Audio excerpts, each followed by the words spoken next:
writing to invite you on a journey, a bicycle trip across the U.S. We'll do all the pedaling, but I need your help to carry this burden.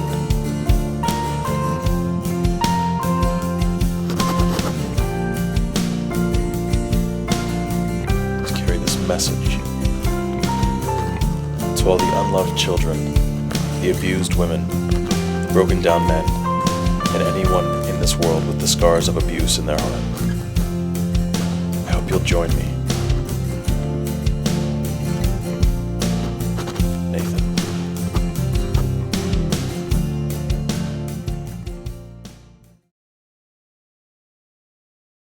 You left me nothing, that's all I need. You left me nothing, that's all I need. I know that emptiness is a space full of promise. You left me nothing, that's all I need. How many years ago were you an offender? Do you know the year? 94. What is that, 17 years ago? How did you get caught? My wife seen a book underneath my daughter's chest of drawers, and she questioned me on it, and I finally confessed that it was indeed my book. And you came clean. Yeah, because I wanted help. I needed help. I've been sick for years, and I couldn't get help. I thought it was normal, but it's not normal. Which part did you think was normal? Well, I thought the sex part was normal, but when it come to children, I knew it was wrong, but yet, for some reason, I was driven to do it. We, as productive citizens in society, are doing what we were taught. Our parents taught us to be good, productive citizens. We're doing what we were taught. These kids are doing what they were taught. They were taught to sexually do sexual acts to children. That's what they're doing. Kids do what they were taught to do, right or wrong. But people have to realize that they need help when they're like that. It's a sickness, it's an illness. It's not their fault. Maybe it was brought up as mine was brought up as a child, that it was okay. That's the way you show love and affection. And that's wrong. That's sickness, especially with a little child. Any boy or girl, that's wrong. And I pray to God that I could do something with this interview to help people to realize that. Please stop. I beg of you. I almost cry with bitter tears. Quit. Get help now. Don't wait. Don't tarry. Now. And don't listen to nobody. Just do what you know is right. And you know what's right. We do as people know what's right. We just don't always do what's right. Kids do what they were taught. Kids do what they were taught. Right or wrong.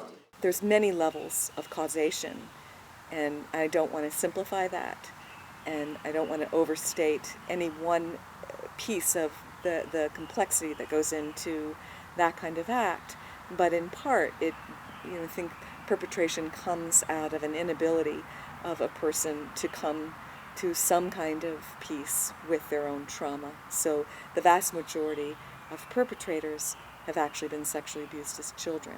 Were you molested as a child? Yeah, when I was 4 years old.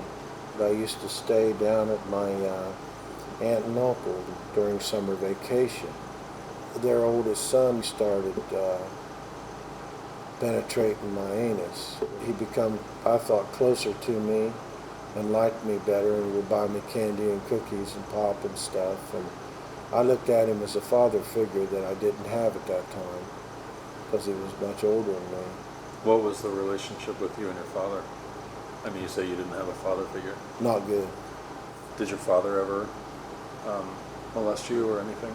Yes, Dad used to drive them curves 100 miles an hour, it seemed like, and I had to use the bathroom. And I told Mom, I said, Mom, I gotta use the bathroom. And I thought they was going to stop, and Dad didn't stop. Dad went straight on home, and I couldn't hold it. I was only 4 or 5 years old. And I pooped my pants when I got home. He said, Billy, come back to the hall with me. Well, I went back to the hall, and he told me to take my clothes off. He had a coffee cup in his hand, and he set it on the medicine cabinet shelf, and he said, take your clothes off. And I did. And he told me to pick up my shorts, and I picked up my underwear, and I handed them to him. And he folded out the shorts to where there was a turd. and he placed a turd in my mouth and told me to swallow it. I obeyed what he said because I was scared to death of him. And then he took his penis out and urinated into a coffee cup and made me drink it. And I blacked out. I don't remember anything else. You stripped away my dignity. You stripped away my dignity. I refuse to let you in. This is where self-love begins. You left me nothing, that's all I need. One of my daughters, when it happened to, she was 2 years old, like 2 years old, and come to find out that her ribs had been broken, her jaw had been dislocated, her eye socket had been split, and she had been injured from behind, and nobody never went to jail. Police didn't even do anything. They arrested the mother, but nobody never went to jail. The mother got right out. And it's crazy because till this day, she has her daughter. And I feel she should not have her daughter. I should have our daughter, but it never happened like that. That's why I said the laws that they have is not strict enough. I feel they need to be stricter. You know, if I could pass a death law, if they could pass death penalty, it need to be passed. It shouldn't be just for somebody who kills somebody. Death penalty, especially for a kid, that's going to affect the kid for the rest of his life, and that's something that they're going to have to grow up with and pass it. Who knows it? Like they said, it might be passed on to the next child. You know, and a lot of women and kids don't know how to deal with it because there's not that many programs. Even though they have counseling and you go to therapy, it's not enough of them type of programs around. Was your father molested? I don't know. You don't know? I don't know. He never did talk about that. I think one of the things that makes child sexual abuse so complicated in this regard is the fact that because it's not spoken about and it's been so much underground, there has been so few outlets for people to reintegrate, to go back and revisit what happened to them and make sense of it. There has been no conversation for it. There's no healing forum. And so that's starting to change, and that's so lovely, and we're blessed. We're in a painful period because we're realizing how ubiquitous it is and how widespread. That's hard to face. On the other hand, people are facing it. When you turn yourself in, let me talk about that. Well, the children's services came and talked to me, and I told them everything, and to the best of my knowledge, and I was pretty upset about everything. And anyway, I went on ahead and went to work.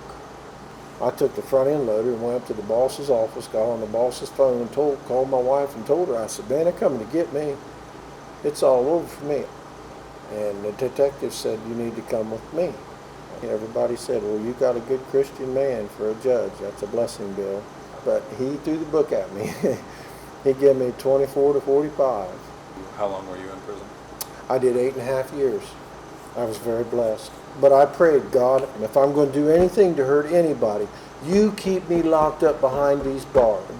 I don't want to hurt nobody anymore. So he opened the door. Oh, I know I'm changed.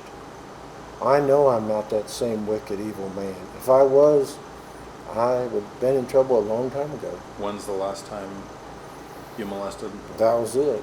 Back Before. 94. Before. My daughter. That was it. And my stepdaughter. If you could speak to other sex offenders out there, what would you say? Quit. Don't do it. It ain't worth it. You're not only hurting yourself, but you're hurting that person more than ever, and others involved in that family that love and care for you and her. Don't do it. You're hurting that child, and you're scarring that child for life. That child will never, ever forget that. Will forgive you, perhaps. Never forget it. Never. You feel the power that's in me. You feel the power that's in me. You tried to murder me, but I am still here to see. You feel the power that's in me.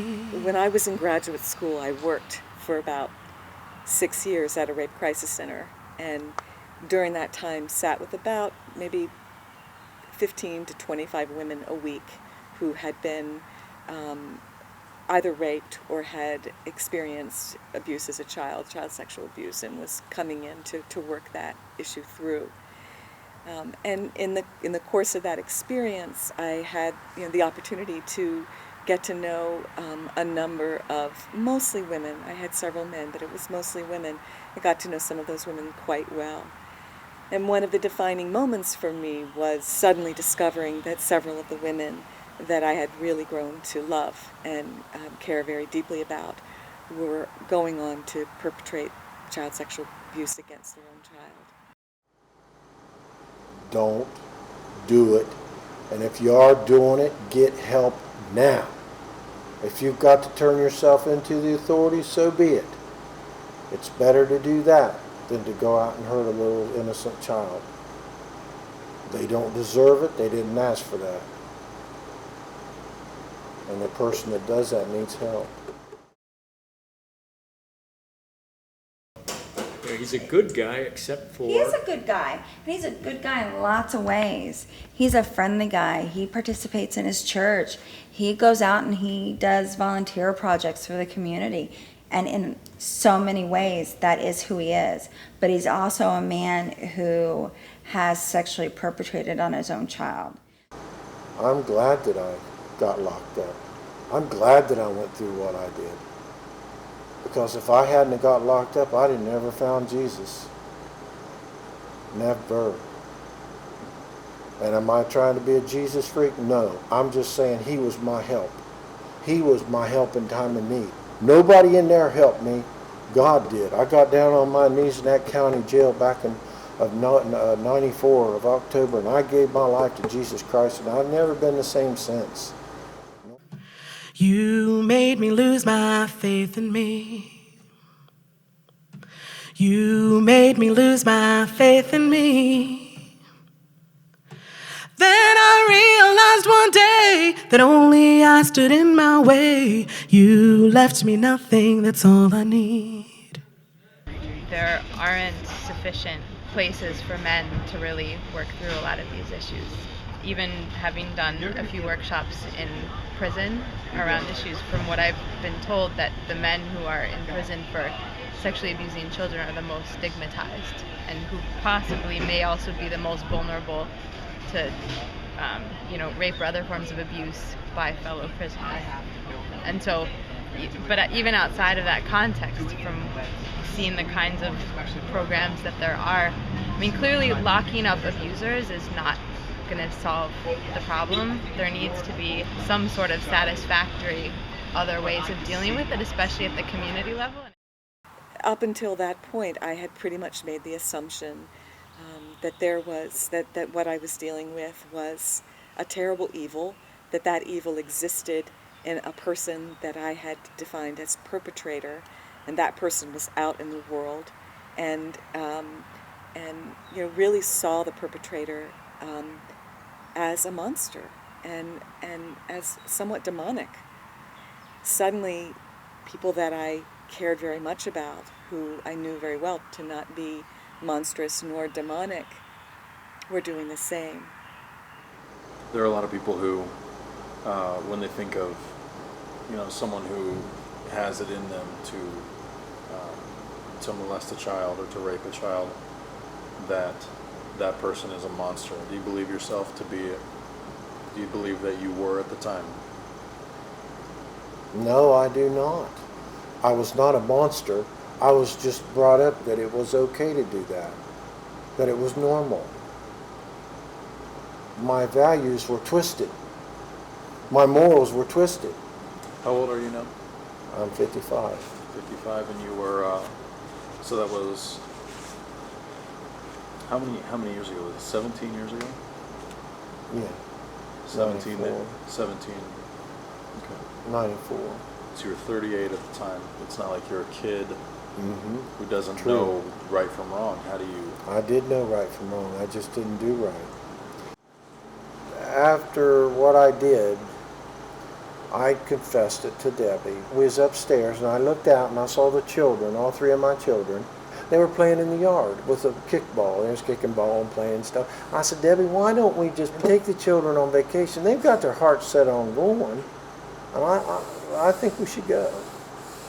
So she finally him-hawed around and said, well, yeah, we have got everything packed and we're ready to go. Okay, we'll put this behind us, but when we get back, we've got to get this straightened out. I said, I agree 100%. Well, needless to say, I was down there on vacation, but I wasn't enjoying nothing because I knew what I'd done was wrong. Well, we got up that morning and we took off. We was in the mountains, we was up high. I didn't know how high we was. My wife was asleep. And my children, my 3 children were quiet. I don't know, I think they were asleep or whatever, they were being quiet. But this guardrail was right there, and I looked down and I seen that there was little Monopoly pieces like houses, real little houses. And I thought, well, we would just be out of the picture, we'd be dead, all of us. So I lined up for the guardrail, next guardrail, and it was coming up, and I had put it in cruise control and locked my hands, both of my hands, in the steering wheel, and was hell-bent on going over that guardrail and ended all of our lives, but I wasn't really thinking about their lives as much as I was me. I have to be honest. Well, anyway, I've heard this voice when I've tried to commit suicide before. Like it said, you don't want to do this. All of a sudden, then I went a little farther, and then the Holy Spirit spoke to me and said, Bill, you don't want to do this. Just like that. Just startled me and scared me like when you jumped just now. And I turned the wheel real quick, you know, like whatever you call a knee-jerk reaction or whatever you call it. I turned the wheel to the left just as quick as I could. And to this day, Nathan, I don't understand why we didn't roll over that mountain. But it did not roll. I don't know if there was angels of God holding that van back or what. But I was going pretty fast. I was going about 65 and 70 when I turned the wheel. I don't know. I don't understand it. But I know that voice. Thank you for... You're welcome. Thank you for talking to me. Thank you for letting me talk to you. I thank God for me being able to help at least one person. It would be all well worth it. So, what I said was the truth, the whole truth. There was nothing fabricated about it. My life's been hell. You left me nothing, that's all I need. You left me nothing, that's all I need.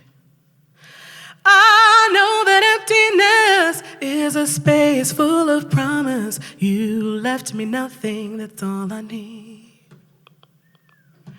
You made me lose my faith in me. You made me lose my faith in me. Then I realized one day that only I stood in my way. You left me nothing, that's all I need. You stripped away my dignity. You stripped away my dignity. I refuse to let you in. This is where self-love begins. You left me nothing, that's all I need. You feel the power that's in me. You feel the power that's in me. You tried to murder me, but I am still here to see. You feel the power that's in me. You left me nothing, that's all I need. You left me nothing, that's all I need. I know that emptiness is a space full of promise. You left me nothing, that's all I need.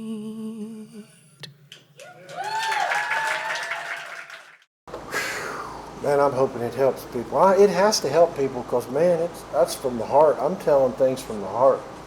These things really did happen.